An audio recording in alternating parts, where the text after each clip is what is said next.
ओम शांति। आज 3 मई 2020 है और हम सभी ने बाबा के अव्यक्त रूप से चले हुए मधुर महावाक्य सुने। रिवाइज कोर्स है 6/1/1986। मुरली का सार है संगम युग जमा करने का युग और आज की मुरली से कुछ ज्ञान बिंदुओं का स्पष्टीकरण हम आदरणीय आशा दीदी से लेंगे। ओम शांति दीदी। ओम शांति। तो बाबा बच्चों से मिल रहे हैं और बाबा ने कहा आज सर्व बच्चों के तीनों काल को जानने वाले त्रिकालदर्शी बाप दादा सभी बच्चों के जमा का खाता देख रहे हैं। बाबा त्रिकालदर्शी सृष्टि के भी तीनों कालों को जानते हैं और बाबा अपने हर बच्चे के भी तीनों कालों को जानते हैं। तो त्रिकालदर्शी बाप हर बच्चे का संगम युग पर जो बच्चों को अपॉर्चुनिटी मिली है अपना भाग्य जमा करने का, तो जमा का खाता बच्चों ने कितना क्यों समझ मिल गई है। तो संगम युग को वो कैसे यूटिलाइज कर रहे हैं, कितना जमा कर रहे हैं, बाबा वो खाता हमारा आज चेक कर रहे हैं। बाबा ने कहा इस समय के श्रेष्ठ खाते के प्रमाण पूज्य पद भी पाते हो और फिर पूज्य सो पुजारी भी बनते हो। हाँ, इसके अनुसार हम लोग नेचुरल जमा का खाता अच्छा होगा तो ऊंच पूज्य पद की प्राप्ति होगी, स्वाभाविक है। और सतयुग में भी महाराजा महारानी का पद मिलेगा। और फिर जब भक्ति आती है तो पूज्य हम बनते हैं परंतु पुजारी भी अव्वल दर्जे के बनते हैं, यानी राजा यानी गुड जैसे कहेंगे अच्छे रॉयल कुल फैमिली रॉयल के। फैमिली के। इस समय के श्रेष्ठ कर्मों का, श्रेष्ठ नॉलेज का, श्रेष्ठ संबंध का, श्रेष्ठ शक्तियों का, श्रेष्ठ गुणों का सब श्रेष्ठ खाते अभी जमा करते हो। कितने सारे बाबा ने बताए और इसमें कर्मों और भी का, ऐड कर सकते हैं। नॉलेज का, संबंध, शक्तियां, गुण और सभी सब, श्रेष्ठ खाते। सब। क्योंकि सारे कल्प में हम नीचे ही आते जाते हैं ना, सतयुग से लेकर के हम नीचे ही आते जा रहे हैं, चढ़ते तो नहीं है। लेकिन और उसकी समझ भी नहीं होती हमको ज्ञान की, श्रेष्ठ कहाँ किसको जाता है। वो तो जब बाबा आकर के हम बच्चों को समझाते हैं ये श्रेष्ठ है, तब हम संगम युग पर जो श्रेष्ठ बनने का युग है उसमें हम अपना जमा का खाता बनाना शुरू करते हैं। भक्ति का खाता अल्पकाल का इसलिए है क्योंकि अभी कमाया और अभी खाया। जमा करने का अविनाशी खाता जो जन्म जन्म चलता रहे, वो अविनाशी खाता जमा करने का अभी समय है। इसलिए इस श्रेष्ठ समय को पुरुषोत्तम युग या धर्माऊ युग कहा जाता है। धर्माऊ अर्थात जिसमें हम धर्म की कमाई जमा करते हैं। जैसे लोग होते हैं बिजनेस में, तो सारा खाता वो बनाते हैं प्रॉफिट का कितना, लेकिन उसमें से 1% 2% जिसकी जैसी भावना होती है वो धर्माऊ खाते में निकालते हैं। तो ऐसे बाबा कहते हैं इस समय आप जमा कर रहे हो। और धर्माऊ खाता इसलिए बाबा ने कहा क्योंकि अपनी सेवा तो करते ही हो, लेकिन उसके अतिरिक्त जो विश्व की सेवा करते हो उससे भाग्य अपना जमा कर लेते हो। बाबा ने कहा डायरेक्ट बाप द्वारा प्राप्त शक्तियों का युग यही गाया हुआ है। इसी युग में ही बाप विधाता और वरदाता का पाठ बजाते हैं, इसलिए इस युग को वरदानी युग भी कहा जाता है। तो विधाता का पाठ और वरदाता का पाठ बाबा किस प्रकार बचाते हैं उसे भी थोड़ा स्पष्ट करें। नहीं, बाबा पढ़ाई जो हम बच्चों को पढ़ाते हैं उसके भिन्न भिन्न स्वरूप हैं। एक है बाबा मुखारविंद से ज्ञान सुनाते हैं, दूसरा है बाबा किन्हीं आत्माओं को योग की शक्ति देते हैं, उनमें अपनी शक्ति नहीं होती है, स्वयं खड़े होने की शक्ति नहीं होती है, तो अपनी शक्ति से उनको स्वयं के पाँव पे खड़े होना सिखलाते हैं। फिर बाबा किन्हीं आत्माओं को उनके स्वभाव संस्कार अच्छे होते हैं तो एक वरदान देकर के उनको लिफ्ट कर देते हैं, जैसे सदा उड़ने और उड़ाने वाली, हिम्मतवान। जब बच्चा ये सोचता है कि मेरे को बाबा ने हिम्मतवान का वरदान दिया तो वो सदा हिम्मत रखेगा, कभी हिम्मत हारेगा नहीं। वो चीज़ उसके लिए गिफ्ट बन जाती है, वरदान बन जाता है, ब्लेसिंग बन जाती है सदा काल के लिए। तो बाबा ने कहा इसलिए इसको विधाता, वरदाता और वरदानी युग कहा गया। बाबा ने कहा इस युग में स्नेह के कारण बाप भोले भंडारी बन जाते हैं, जो एक का पदम गुणा फल देता है।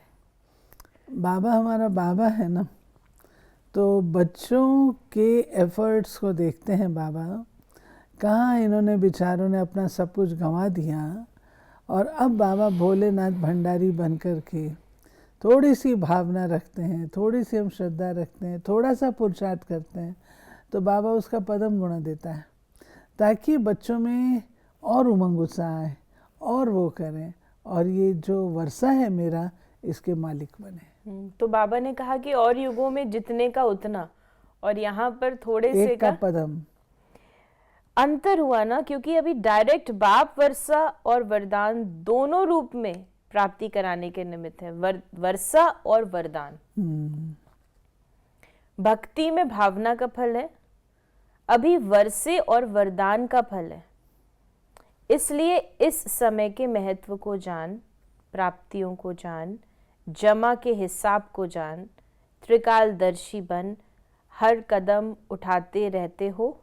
ये बाबा कहते जैसे मैं तुम बच्चों को त्रिकालदर्शी रूप से देख रहा हूँ, तुम्हारे भाग्य को देख रहा हूँ, क्या तुम बच्चे भी अपने आप को इस रूप से देख रहे हो और इस रूप से देख करके फिर अपने कदम उठाते हो?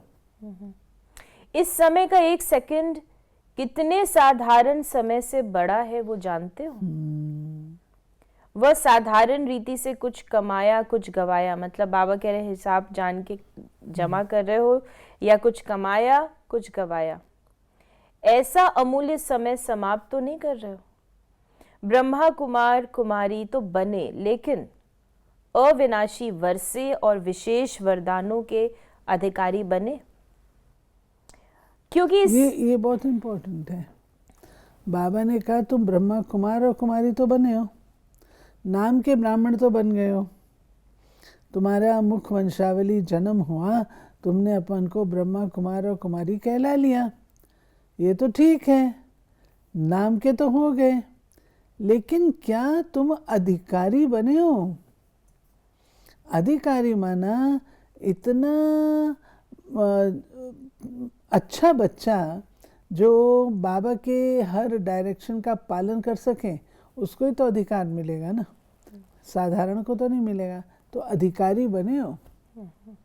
तो बाबा ने कहा इस समय के किसी न किसी स्वभाव व संस्कार व किसी संबंध के अधीन रहने वाली आत्मा जन्म जन्म अधिकारी बनने के बजाय प्रजा पद के अधिकारी बनते हैं, स्वभाव संस्कार और संबंध के अधीन। राइट, जो इनके ऊपर विजय प्राप्त करता है, स्वभाव संस्कार और अपनी इंद्रियों के ऊपर विजय प्राप्त करता है, वो राज अधिकारी बनता है, और जो इनकी गुलामी करता है उनके अधीन है, तो अधीन है तो ज़रूर प्रजा में बनेंगे ना। स्वभाव है हमारा, संस्कार भी हमारे हैं, और संबंध के अधीन अर्थात मतलब कोई आत्मा के वशीभूत हो जाना, इन्फ्लुएंस में रहना, इन्फ्लुएंस में ना, प्रभाव में रहना, चाहे लगाव हो चाहे नफरत हो, कुछ भी चाहे हो, घृणा हो, दोनों में। तो बाबा ने कहा राज्य अधिकारी नहीं, प्रजापद अधिकारी है। बनने आए हैं राजयोगी, राज्य अधिकारी, लेकिन अधीनता के संस्कार कारण विधाता के बच्चे होते हुए भी राज्य अधिकारी नहीं बन सकते। इसलिए सदा चेक करो स्व अधिकारी कहाँ तक बने हैं। जो स्व अधिकार नहीं पा सकते तो वो विश्व अधिकार कैसे पा सकते हैं? यानी अगर कोई व्यक्ति या हम सभी अपनी कोई व्यक्ति के हम सभी ब्राह्मण ही अपनी चेकिंग करेंगे, बाबा के बच्चे की स्वभाव के अधीनता है, चाहे संस्कारों की अधीनता है, चाहे किसी व्यक्ति के अंदर अधीनता है, तो अगर अभी के समय में भी हम देखें तो कहीं ना कहीं स्वभाव इमर्ज होते हैं, संस्कार इमर्ज होते हैं, तो अधीनता ही कहलाई जाएगी। एक है अधीन होना और एक है आप उस अधीनता को समाप्त करने का पुरुषार्थ कर रहे हैं, तो बीच बीच में वो आ जाते हैं। कम से कम आपने अपनी अधीनता को समाप्त करने का लक्ष्य तो रखा हुआ है ना, उसमें और उसमें अंतर पड़ जाएगा। आज अगर मैंने लक्ष्य रखा है तो मैं उसके ऊपर विजय जरूर प्राप्त दीदी, इसे करूंगी। एग्जाम्पल के साथ थोड़ा बताएं। मान लीजिए मेरे स्वभाव में इरिटेशन है, कोई बात ठीक नहीं होती है तो मैं बोलती नहीं हूँ, क्रोध के ऊपर मान लीजिए विजय पाई, लेकिन अंदर अगर इरिटेशन चलती है तो वो भी तो स्वभाव में मेरी गड़बड़ आ गई ना। लेकिन धीरे धीरे मैंने लक्ष्य रखा है कि मेरे को ये भी नहीं आना चाहिए, इरिटेशन नहीं होनी चाहिए। लेकिन इन स्पाइट ऑफ दैट बहुत समय नहीं होती है, लेकिन फिर कभी अगर इमर्ज हो जाती हैं तो उसको हम अधीन नहीं कहेंगे, हम पुरुषार्थ करके उसको समाप्त कर रहे हैं। लेकिन कभी कोई ऐसी हुई तो पनप गई वो, उसके ऊपर फिर हम कड़ी नज़र रख करके उसको समाप्त करते हैं। यानी अधीनता का मतलब ये है कि हम उसके ऊपर कोई पुरुषार्थ भी नहीं कर रहे, कोई स्पेशल अटेंशन भी नहीं है। और अगर हम पुरुषार्थ में हैं अपनी स्वभाव, अपने संस्कारों को या अधीनता को समाप्त करने में, तो उसे अधीनता नहीं कहा जाएगा, उसे पुरुषार्थ कहा जाएगा। पुरुषार्थ कहेंगे, उसको समाप्त करने का लक्ष्य रखा है। तो बाबा भी फिर हमें मदद करते हैं जब पुरुषार्थ होगा। बाबा ने कहा स्व अधिकारी अर्थात सर्व कर्म इंद्रियों रूपी प्रजा के राजा बनना, यानी अपने सेंस ऑर्गन्स के राजा। कोई भी एक कर्म इंद्री धोखा देती है तो स्वराज्य अधिकारी नहीं कहेंगे। बाबा ने कहा ऐसे कभी नहीं सोचना एक दो कमजोरी तो होती है, संपूर्ण तो लास्ट में बनना है। बाबा ने कहा लेकिन बहुत काल की एक कमजोरी भी समय पर धोखा देती है। यानी बाबा का कहने का रहस्य है कि अपने ऊपर रहम करो, रहम की दृष्टि रखो और अपने ऊपर कड़ी दृष्टि भी रखो। कोई भी कमजोरी को छोटी नहीं समझो, क्योंकि छोटी कमजोरी ही बड़ा रूप लेती है। अगर आप उसे नज़रअंदाज कर देते हैं, छोड़ देते हैं, कहा जाता है stitch in time saves nine. नदी का पानी नौका में तब जाता है जब एक छोटा सा सुराख भी होता है, जा सकता है। और नदी अपने थपेड़ों से उस सुराख को बड़ा भी कर सकती है।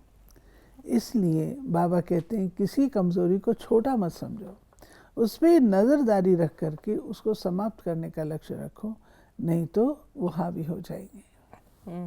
और बाबा ने कहा एक कमजोरी भी बहुत काल की, बहुत समय से है। हाँ, और वो एक कमजोरी अकेली नहीं फिर होती है, वो फिर अपने परिवार सहित आती है, उसके परिवार अंश वंश सब आ जाते हैं। इसलिए ये नहीं, अब इरिटेशन होगी, मान लीजिए इरिटेशन हुई तो मेरे को थोड़ी देर में गुस्सा भी आएगा, थोड़ी सी मेरी वॉइस भी रेज होगी, थोड़ा सा डिस्टेंसिंग भी हो जाएगी, थोड़ा सा कम्युनिकेशन भी टूटेगा, ये सब चीज़ें होंगी और फिर वो थोड़ा और बड़ा भी हो जाएगा, वही चीज़ बड़ी हो जाती है। तो बाबा ने कहा बहुत काल के अधीन बनने के संस्कार अधिकारी बनने नहीं देंगे, इसलिए अधिकारी अर्थात स्व अधिकारी अंत में संपूर्ण हो जाएंगे, इस धोखे में नहीं रह जाना। जैसे ये वार्निंग है बाबा की कि अंत में संपूर्ण हो जाएंगे। बाबा ने कहा इस धोखे में नहीं रह जाना। बहुत काल का स्व अधिकार का संस्कार बहुत काल के विश्व अधिकारी बनाएगा। थोड़े समय का स्वराज अधिकार थोड़े समय के लिए विश्व राज अधिकारी बनेंगे। जो अभी बाप की समानता की आज्ञा प्रमाण बाप के दिल तख्त नशीन बनते हैं, वो ही राज्य तख्त नशीन बनते हैं। बाप की समानता की आज्ञा प्रमाण से बाप समान तो हम जानते हैं। अभी बाबा ने कहा बाप की समानता की आज्ञा प्रमाण, बाप के दिल तख्त नशीन बनना। बाबा का यही भाव है कि बाप समान बनने की आज्ञा है। जब आप उस समानता में आते हो तो आप बाबा के दिल तख्त नशीन बनते हो। बाप समान बनना अर्थात बाप के दिल तख्त नशीन बनना। जैसे ब्रह्मा बाप समान संपन्न और समान बने, ऐसे संपूर्ण और समान बनो, राज्य तख्त के अधिकारी बनो। किसी भी प्रकार के अलबेलेपन में अपना अधिकार का वर्षा व वरदान कम नहीं प्राप्त करना। बाबा ने कहा कि सिर्फ कमाया और खाया ऐसा खाता नहीं बनो। ज़्यादातर लोग सोचते नहीं है, थोड़ा सा किया उसमें खुश हो जाते हैं और वहाँ ख़त्म होते। नहीं, ये मेरे को जमा करना है। ये अंदर में बहुत थोड़ी आत्माओं को कॉन्शियसनेस रहती है कि मुझे जमा करना है। तो बाबा कहते हैं जब जमा करने का होगा तो आप अल्पकाल को नहीं देखोगे, वो तो मिलना ही मिलना है। हम उसके पीछे उसकी राह भी क्यों देखें हैं, वो तो होना ही है। लेकिन जो मुझे जमा करना और जो बाबा देख रहा है मुझे वो काम करना है। जैसे बाबा ने कहा कि अभी अच्छा लग रहा है हर चीज़, लेकिन जमा तो नहीं हुआ ना, आराम से एंजॉय किया, वर्तमान को देख लिया। जैसे शक्तिशाली योग के समय प्रमाण होना, बाबा ने चेकिंग के लिए बताया, योग किया, लेकिन जैसे शक्तिशाली योग समय के प्रमाण होना चाहिए वैसे रहा। तो बाबा ने कहा वर्तमान तो बनाए, लेकिन वर्तमान के साथ जमा भी किया। यानी हम लोग इसमें खुश हो जाते हैं कि हमारा योग तो अच्छा लगा, लेकिन बाबा कहते हैं ये देखो जैसा समय चल रहा है उस अनुसार आपका योग उस क्वालिटी का हुआ। उदाहरण के रूप से आजकल लॉकडाउन, तो लॉकडाउन में हमारा सारा फोकस और सब बातों से छूटे है, सारा फोकस हमारा अपने ऊपर है ना। अगर अब भी मेरे योग में वो कमी है, साधारण क्वालिटी का योग है, तो बाबा कहते समय प्रमाण आपने उसको नहीं किया ना, वो बाबा कहते हैं उस पर अटेंशन हो। यानी वर्तमान तो आपने सफल किया, वेस्ट नहीं किया, अन्य बातों में नहीं गए, तो वर्तमान तो अच्छा चला गया, लेकिन फ्यूचर के लिए उतना जमा नहीं हुआ। आपने क्या किया? तो बाबा ने कहा अपनी स्पीड के लिए देखा कि चींटी और रॉकेट की चाल से कंपेयर किया, और बाबा ने फिर कहा कि कितना जमा हुआ। 5 जमा तो कहते हैं जमा हुआ, थोड़ा तो जमा होगा, 5 रुपए या 500। तो योग कर रहे हैं तो थोड़ा तो जमा होगा, लेकिन कितना जमा हो रहा है। फिर बाबा ने आगे कहा कि पुरुषार्थ भी सतो प्रधान गोल्डन एजेड हो। तो पुरुषार्थ सतो प्रधान है, गोल्डन एजेड पुरुषार्थ। देखो, एक होता है थोड़ा इशारे में कोई बात कहना, तो जो सतो प्रधान पुरुषार्थी होगा, गोल्डन एजेड होगा, उसको कहने की ज़रूरत नहीं होगी, एक्सप्लेनेशन देने की ज़रूरत नहीं होगी, लेकिन वो इशारों से कैच कर लेगा कि ये बात बाबा ने कही है तो हमको ये करनी है। तो उसको वो चीज़ इम्प्लीमेंट करने में टाइम भी नहीं लगता। क्यों? तुरंत उसने किया, बाबा ने कहा और उसने किया, तो बाबा का आशीर्वाद भी तो उसमें चले जाता है ना। इसलिए बाबा कहता है उनको सतो प्रधान पुरुषार्थी, जो उस मिस्टेक को फिर दोबारा तो करना बहुत दूर रहा, लेकिन उसकी धारणा अपनी पक्की बना लेते हैं। और बाबा ने कहा कि बाहर से तो सोना लगता है, लेकिन अंदर क्या होता है, जो बाबा अलॉय की बात कर रहे थे, और बाबा ने अलॉय क्या आ जाती है वो भी बताया।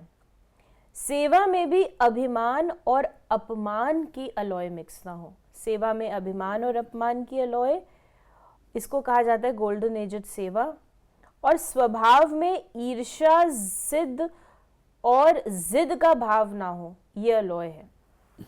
तो इस अलॉय को समाप्त कर गोल्डन एजेड स्वभाव वाले बनो। सेवा के क्षेत्र में कई प्रकार की बातें आती हैं। सेवा हम अकेले बैठ करके नहीं करते हैं, सेवा हम संबंध सहित करते हैं, और संबंध हमारे ब्राह्मणों के साथ है, और ब्राह्मण सब समान है, कोई एक दूसरे से कम नहीं है। तो उसमें हमारे संस्कारों की सेटिंग, संस्कारों का मिलन वो बहुत अनिवार्य है। एक दूसरे को समझ सकना वो ज़रूरी है। जब हम नहीं समझ पाते हैं तो जिद, सिद्ध, अभिमान, किसी का अपमान, ये सब बातें उसमें आ जाती हैं। लेकिन जब हमारी नेचर अंडरस्टैंडिंग होती है, बात को समझने की होती है, रूहानी होती है, तब ये बातें नहीं आती हैं। व्यक्ति उसको छोड़ देता है, कहते कोई बात नहीं, जाने दो। तो बाबा ने कहा कि संस्कार में सदा हाँ जी, जैसी समय जैसा सेवा वैसे स्वयं को मोल्ड करना, अर्थात रियल गोल्ड बनना। दूसरा करे मैं करूं, ये जिद हो जाती है। बाबा ने जिद डिफाइन करेगी, अगर दूसरा कर रहा है तो मैं करूं, तो रियल गोल्ड नहीं है। और संबंध में हर आत्मा के प्रति शुभ भावना, कल्याण की भावना हो। इन सब बातों में स्व परिवर्तन ही गोल्डन जुबली मनाना है। अलॉय को जलाना अर्थात गोल्डन जुबली मनाना। बाबा ने कहा परीक्षा के समय ही नंबर 1 लेने का समय होता है। समस्या स्वरूप नहीं बनो, लेकिन समाधान स्वरूप बनो।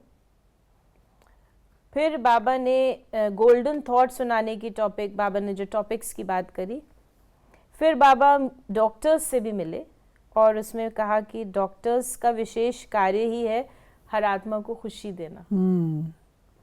उनकी डिजीज को दूर कर देते हैं ना। एक बार भी खुशी की झलक आत्मा को अनुभव हो जाए तो वो आत्मा सदा खुशी की झलक से आगे उड़ती रहेगी। और बाबा ने हार्ट पेशेंट्स को बोला, हार्ट पेशेंट अर्थात दिल शिकस्त पेशेंट। तो बाबा ने साइंस और साइलेंस के साधनों को भी कहा कि साइलेंस के साधन से जैसे निरोगी बन रहे, साइलेंस के साधन से बने।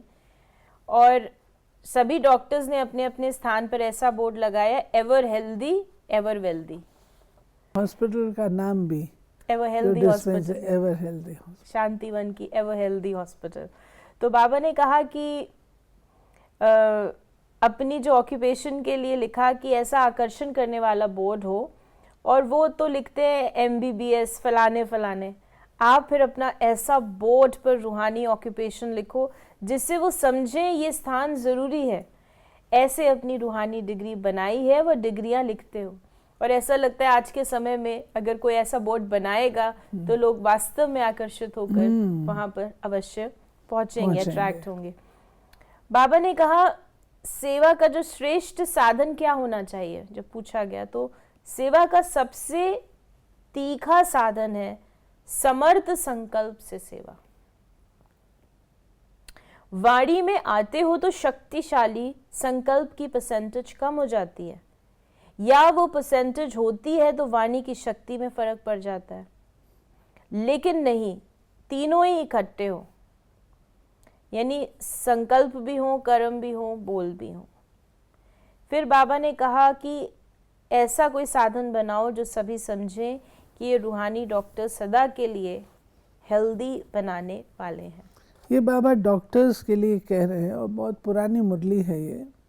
उन दिनों में डॉक्टर्स इतना अधिक स्पिरिचुअल ज्ञान नहीं दे पाते थे, एक्सप्लेन नहीं कर, लेकिन धीरे धीरे धीरे धीरे आज तो इतना स्पष्ट हो गया है, जो कि डॉक्टर्स जो हैं बहुत सहज रूप से गाइड कर देते हैं, एडवाइस भी कर देते हैं कि भाई मेडिटेशन करिए, अपने को आत्मा समझिए, खुश रहिए। उस समय जबकि मुरली है, उस समय ये ताकत नहीं और थी। अभी तो बहुत सारे डॉक्टर्स भी हैं। फिर बाबा पार्टियों से मिलते हुए बाबा पार्टियों को पूछ रहे हैं कि जो अनेक बार विजयी आत्मा है उन्हों की निशानी क्या होगी। तो बाबा ने कहा उन्हें हर बात बहुत सहज और हल्की अनुभव होगी। और फिर डबल लाइट आत्मा सदा सहज उड़ती कला का अनुभव करती है, कभी रुकना कभी उड़ना ऐसे नहीं, सदा उड़ती कला के अनुभवी। ऐसी डबल लाइट आत्माएं ही डबल ताज के अधिकारी बनते हैं। और बाबा ने आज जैसे वरदान कहें या मंत्र कहें, बाबा ने कहा बच्चे बन गए अर्थात हल्के बन गए। सारा बोझ बाबा को दे दिया ना, बाबा ने ले लिया। यानी हल्के नहीं है अर्थात बच्चे नहीं बने। हाँ, पूरा निश्चय नहीं है। निश्चय नहीं है। आज का वरदान है शुभ चिंतन और शुभ चिंतक स्थिति के अनुभव द्वारा ब्रह्मा बाप समान मास्टर दाता भव। शुभ चिंतन और शुभ चिंतक स्थिति के अनुभव द्वारा ब्रह्मा बाप समान मास्टर दाता भव। ब्रह्मा बाप समान मास्टर दाता बनने के लिए ईर्ष्या, घृणा और क्रिटिसिज्म, इन तीनों बातों से मुक्त रहकर सर्व के प्रति शुभ चिंतक बनो और शुभ चिंतन स्थिति का अनुभव करो। क्योंकि जिसमें ईर्ष्या की अग्नि होती है वो स्वयं जलते हैं, दूसरों को परेशान करते हैं। घृणा वाले खुद भी गिरते हैं, दूसरे को भी गिराते हैं। और हंसी में भी क्रिटिसाइज करने वाले आत्मा को हिम्मतहीन बनाकर दुखी करते हैं। इसलिए इन तीनों बातों से मुक्त रहे शुभ चिंतक स्थिति के अनुभव द्वारा दाता के बच्चे मास्टर दाता बनो। उनके दोनों के एटमॉस्फेयर में भी फर्क पड़ जाता है ना, जैसी सोच होती है वैसे ही एटमॉस्फेयर बना लेते, तो नेचुरल है, उसमें नहीं कर पाएंगे। और अगर देने की प्रवृत्ति रहेगी, भावना दूसरी रहेगी, तो फिर वो कार्य सहज हो जाता है। आज का स्लोगन है मन बुद्धि और संस्कारों पर संपूर्ण राज्य करने वाले स्वराज अधिकारी बनो। मन बुद्धि और संस्कारों पर संपूर्ण राज्य करने वाले स्वराज अधिकारी बनो। तो ये थे बाबा के आज के मधुर महावाक्य, जिसमें बाबा ने विशेष हमें संगम युग के महत्व को जानने का इशारा दिया। साथ ही हमारे अंदर जो अलॉय है, स्वभाव, संस्कार, सेवा को भी हमें गोल्डन एजेड बनाना है। तीनों सेवाएं साथ साथ करनी है। और बाबा ने विशेष हमें जो वरदान में कहा कि हमें 3 चीज़ों से फ्री होना है, अपने ईर्ष्या, घृणा और क्रिटिसिज्म, इन सब से मुक्त बनना है। यदि आपका मुरली से संबंधित कोई प्रश्न है तो आप अपने प्रश्नों को हम तक पहुंचा सकते हैं। ओम शांति।